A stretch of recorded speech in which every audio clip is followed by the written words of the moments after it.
Let the Halloween season continue with my ranking of the Final Destination films. This is a series that began in the year 2000, 24 whole years ago. My god, am I feeling old.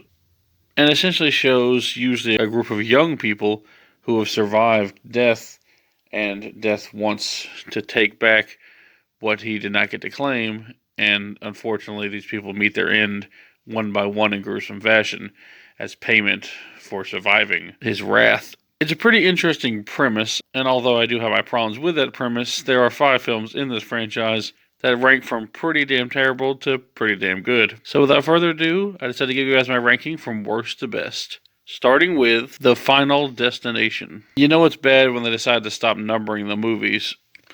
The Final Destination shows some friends surviving a car wreck at a motorsport NASCAR-like event, and then they subsequently one by one get taken out.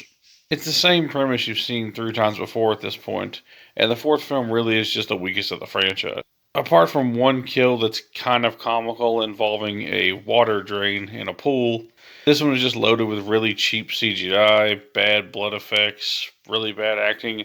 The series felt tired at this point, and this entry really shows. Hell, the finale literally shows all of our main characters, spoiler alert, I guess, getting killed, but they immediately turn into CGI skeletons so they don't have to worry about going through the effects of showing them die. Much like every other aspect of this film, it's just cheap and lazy, and I really don't recommend this one. Coming in at number 4 is Final Destination 3. I actually do kind of enjoy this one because the kills are super overly bloody and gory, and I think Mary Elizabeth Winstead is just a good actress, and her talents are better suited to better movies, but it is great to see her as the lead. And it is a little bit hokey this time around. It definitely doesn't have the depth of the first 2 films, but I still do enjoy this entry just for its somewhat schlocky and over-the-top nature. They knew what kind of movie they were making, and they embraced it. An entertaining and decent entry into the franchise. Up next is actually Final Destination 5. This one was kind of a return to form. This one actually kind of introduces the possibility of actually beating death. One of my biggest problems with the franchise is that there's not really any way to defeat death. You kind of just get killed no matter what. And that kind of kills the tension. Yes, you know the characters are going to die anyway, so why even worry about it? They briefly talked on part 2 about how if you brought life into the world, you could potentially survive. So 5 actually introduces the concept that if you take someone else's life, you could potentially defeat death, and I think that's kind of interesting. But unfortunately, it doesn't really go anywhere past a couple of scenes in the movie. But it was nice to introduce something a little bit different. This one is, spoiler alert, actually a prequel taking place about a week before the events of the original film. It is cool to see people using older cell phones and driving late 90s and early 2000s cars in order to match up with the time period, and I actually kind of find this one rather enjoyable. I wish they'd explored that more, but for what it is actually is pretty decent, and I do like this entry. Coming in at number 2 is the original Final Destination. After a group of friends survive a plane crash, or a plane explosion rather, this was pre-9/11, so this was kind of eerily timed, only 1 year before the actual events. It's up to our friends to try to find out why they are being hunted by death itself, one by one, and also along the way run into this coroner played by Tony Todd, who explains things to them. Once death is cheated, it wants its payment, and it'll get it one way or another. What I like about this one is death seems more alive. In the other films, it just seems kind of like accidents that happen, but in this film, it seems like death is almost like a force. It doesn't really just seem like accidents. It's like just crazy accidents that can never happen. Whereas the other ones seem like Rube Goldberg tests. This one seems more like just a force of nature is actually after them. There's even a scene where you see this water come out from underneath the toilet, trip our guy up, and a cord wraps around his neck and he hangs.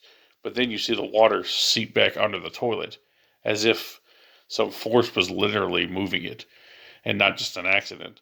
This is a concept that I really liked in this first film that was never touched on again. I guess they wanted to make it less supernatural, but I like the fact that death itself was putting these objects and obstacles in people's way to cause these horrific accidents. It's a concept that was basically abandoned after this first film, but I think this first film actually portrays death the best. It doesn't have the best kills per se. That's actually our next entry on the list. But it still does have a really interesting story and a pretty solid premise. I like this one, and there's not a whole lot to say about it in terms of story. It's what you expect out of the franchise. But it's entertaining nonetheless, and one that I rather enjoy. But you just can't beat number one, the best film in the franchise, and that's Final Destination 2. The film that made everyone in America and many other parts of the world afraid of log trucks. Be honest, if you get behind one of these fucking things, you always move. This film basically shows a group of survivors once again, and they have to cheat death. But there's an interesting concept this time because they get one of the survivors from the first movie to help them out and navigate these obstacles that are constantly trying to kill them. Big death obstacle they survive in this movie at the beginning of the film is actually a massive freeway accident, including, like I said before, a log truck which completely demolishes the driver, as well as other things like explosions and cars flipping over. It's just a horrific accident and pile up. This one, I think, has some of the best acting of the franchise. There's even a really disturbing scene in an elevator where a pregnant woman gets decapitated, but they do end up saving the child, thankfully.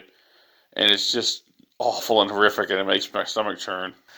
But that's the thing I like about the sequels, it doesn't pull any punches. It doesn't get overly goofy like 3 and 4, and it takes itself more serious than 5. It's just probably the best entry in the franchise because of that, is that they take this death threat as an actual threat and don't like cartoonize it or goof it up for the sake of entertainment. That's not to say this one is flawless. I do think the whole concept of bringing another life into the world in order to stop death is kind of silly because what if you get hit with a curse, you have to find a mate and then produce a child in 9 months, so the whole time dodging death is the only way to survive this thing. It just was a little hokey to me.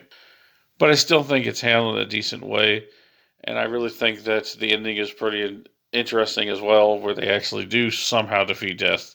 But then, of course, death comes to call in the finale scene where a barbecue explodes and kills a bunch of people. An enjoyable and entertaining entry that one-ups the first film in pretty much every way. Like I said, will forever make me afraid of semi-trucks, especially ones carrying logs. Well, I thank you all for watching. That's my list.